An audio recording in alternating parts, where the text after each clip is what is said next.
बिस्मिल्लाहिर्रहमानिर्रहीम अस्सलाम वालेकुम everyone, welcome back to the channel. कल रात क्रिप्टो मार्केट में सबसे बड़ा क्रैश आया। यह पिछले 3-4 महीनों का सबसे बड़ा क्रैश था, जो तकरीबन एक ही कैंडल में, सिंगल कैंडल में या दो कैंडल में, 4 आवर की एक कैंडल में इतना बड़ा क्रैश आ गया। तकरीबन 3 से 4 हज़ार डॉलर का क्रैश था।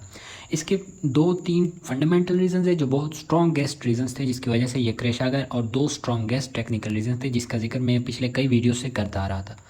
तो सबसे पहले मैं आपको बताते चलूँ कि अगर आप अभी तक चैनल को सब्सक्राइब नहीं किया तो काइंडली सब्सक्राइब कर लें। अब चलते हैं वीडियो की तरफ। सबसे पहले मैं बयान करूँगा उसके फंडामेंटल रीज़न, उसके बाद फिर मैं टेक्निकल रीजंस की तरफ बढ़ूँगा। फंडामेंटल रीज़न में सबसे पहला जो रीज़न था वो बेसिकली बाइनांस जो के कई बहुत बड़े वेल्स जो थे बाइनांस के, जिसकी मार्केट कैप थी बाइनांस, उस वेल्स की जो पोर्टफोलियोज़ की वैल्यू थी वो काफ़ी बड़ी थी। उसको भाई साहब यूएस के एसईसी जो है ना, सिक्योरिटी एंड एक्सचेंज कमीशन ने, उन्होंने चार्ज कर दिया। इसके भी कई रीजंस है कि एसईसी बाइनांस के पीछे क्यों पड़ा हुआ है। बेसिकली ये बाइनांस सिर्फ नहीं है, क्रिप्टो के पीछे पड़ा हुआ है, और इसके कई बहुत सारे रीजंस है। अगर आप लोग को इस पे भी वीडियो चाहिए तो मैं इस पे अलग से वीडियो बना दूंगा कि जो यूएस है वो क्रिप्टो का इतने अगेंस्ट क्यों है।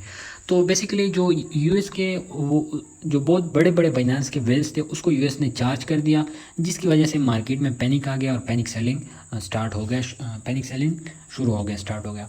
ये एक रीज़न था। दूसरा जो मेन रीज़न था ना, वो सबसे बड़ा रीज़न था, जो कि मेरे ख्याल में इसी रीज़न की वजह से इतना बड़ा क्रैश आ गया। ये बाइनांस बाकी फटा और जो जितना भी था इसकी वजह से इतना बड़ा क्रैश एक्सपेक्टेड नहीं था, लेकिन इस अभी जो मैं रीज़न बयान करने जा रहा हूँ ये सबसे बड़ा रीज़न था जो एक्स्ट्रा $2,000 से $3,000 क्रैश की वजह बनी।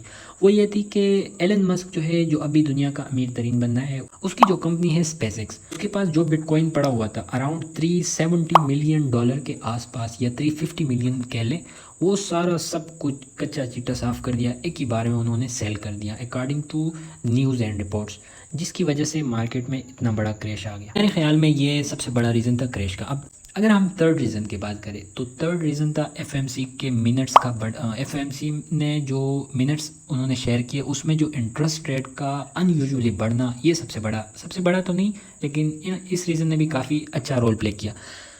पिछले अक्टूबर 2022 यानी ऑलमोस्ट एक साल या 8-10 महीनों में ये पहली बार हुआ कि एफएमसी ने इतने ज़्यादा इंटरेस्ट रेट एक ही बार में, एक ही मंथ में बढ़ा दिए। तो ये भी एक फंडामेंटल रीज़न था क्रैश का। अब चलते हैं टेक्निकल रीजंस की वजह तरफ। सबसे पहले इम्पॉर्टेंट रीज़न, सबसे पहले अगर मैं बयान कर लूँ तो परसों मैंने आप लोगों को जब डेली मार्केट अपडेट दे रहा था तो उसमें आप लोगों को बताया था कि जो बिटकॉइन है वो अभी डेली जो सपोर्ट है उस पर खड़ा हुआ है, और ये एक स्ट्रॉन्ग ट्रेंड लाइन है, अपर ट्रेंड लाइन।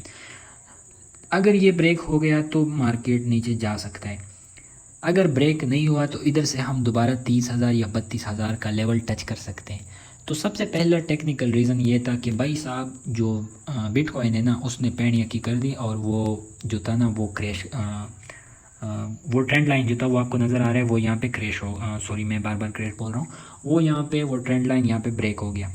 यहाँ पर जैसे ही ब्रेक हो गया उसके बाद नेक्स्ट आवर की जब कैंडल आई उसने फिर डायरेक्टली मार्केट को नीचे धकेल लिया 25,170 तक। ये बहुत बड़ा क्रैश था। अब ये भी एक सवाल बनता है कि 25,170 पे मार्केट आके क्यों खड़ी हो गई। तो मेरे भाई सिंपल सा जवाब है इसका। मैं अगर आपको इसका जवाब दे दूं तो इधर आपको एक बहुत बड़ा जो है ना वो आपको नज़र आ रहा है। अगर मैं कहाँ पर चला गया वो, चलो इसी से गुजारा कर लेते हैं। अगर आपको इधर नज़र आ रहा है कि मैं दिखा दूँ, तो इधर आपको नज़र आ रहा है कि एक स्ट्रॉन्ग सपोर्ट है इधर 25,100 से लेके एक 250 का जो एरिया है ना वो एक स्ट्रॉन्ग सपोर्ट है। यहाँ पर आपको नज़र आ रहा है कि एक बार यहाँ पे टच किया, वापस से नीचे आ गया, फिर यहाँ पे टच किया, वापस से नीचे एक कैंडल दे दिया, एक दिन का पूरा कैंडल, 2 कैंडल तकरीबन। तीसरे दिन फिर जाके इसको एक ही कैंडल में ब्रेक करके यहाँ पर चला गया। वापस जब मार्केट यहाँ पर आ रही थी तो मार्केट ने एक बार यहाँ पे इसको सपोर्ट बना, यहाँ पर एज अ रेजिस्टेंस काम कर रहा था, यहाँ पर एज अ सपोर्ट काम किया, ऊपर चला गया मार्केट, फिर से यहाँ पर एक बार टच किया, फिर ऊपर चला गया, फिर तीसरी बार टच किया, मार्केट ने 3 दफ़ा एक ही लेवल को टच किया और सीधा ऊपर बूम चला गया। तो कल भी इसी तरह मार्केट जब इस लेवल से क्रैश कर गई तो यहाँ पर जो छोटे छोटे सपोर्ट्स थे, जो लोकल सपोर्ट्स थे, उसकी मार्केट ने बिल्कुल भी वैल्यू नहीं की और सीधा जाके यूनिवर्सल सपोर्ट पकड़ ली, जो कि 25,000 जो कि 25,000 का एरिया था। 25,000 के एरिया को टच करके मार्केट वापस से आ गई 26,500-600 तक, और अभी फिर दोबारा से 26,000 के लेवल को टच कर रही है। इसकी बिटकॉइन की जो स्पेसिफिकली अपडेट है वो मैं डेली अपडेट में, जो डेली में बिटकॉइन एनालिसिस की वीडियो अपलोड करता हूँ उसमें डेली अपडेट देता रहता हूँ। या भी मैं जस्ट टेक्निकल रीज़न बता रहा हूँ कि कल क्रैश की वजह क्या बनी। तो ये एक रीज़न ये था कि बिटकॉइन जो था वो सपोर्ट जोन पे था, जिसकी वजह से सारा सब कुछ जो था वो फिर आपको मतलब चला गया। जब इसका ट्रेंड लाइन का सपोर्ट ब्रेक हो गया तो ये चला गया। सेकंड जो रीज़न है टेक्निकल वो ये था कि 26,600 से लेके 26,000 का एरिया, इस लेवल पे तकरीबन इस लेवल से लेके इस लेवल तक, सॉरी 27 पे मार्क करें, लेकिन ये 26,600 से लेके 26,000 इस लेवल पे जो लॉन्ग की लिक्विडेशन थी ना वो अराउंड $500 मिलियन से लेके 900 मिलियन यानी $900 मिलियन तक लिक्विडेशन पड़ी हुई थी इस लेवल पे। आपको नज़र आ रहा है कि इसी लेवल से मार्केट ने इधर पंप किया था, तो बहुत से लोगों ने इसी लेवल से लॉन्ग किया हुआ था, तो इसी लेवल पे बहुत सारे लोगों को लिक्विडेशन पड़ी हुई थी। और ऑब्वियसली एक्सचेंजेस को पता होता है, तो इस लेवल पे एक बहुत बड़ी $1 बिलियन टच करने वाली लिक्विडेशन थी।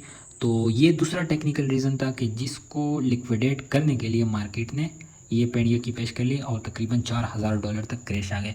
तो ये 5 बड़े बड़े 3 फंडामेंटल और 2 टेक्निकल रीज़न थे जिसकी वजह से मार्केट में कल इतना बहुत बड़ा क्रैश आ गया। तो आई होप सो आपको वीडियो की समझ आ गई होगी। नेक्स्ट वीडियो तक अल्लाह हाफिज़।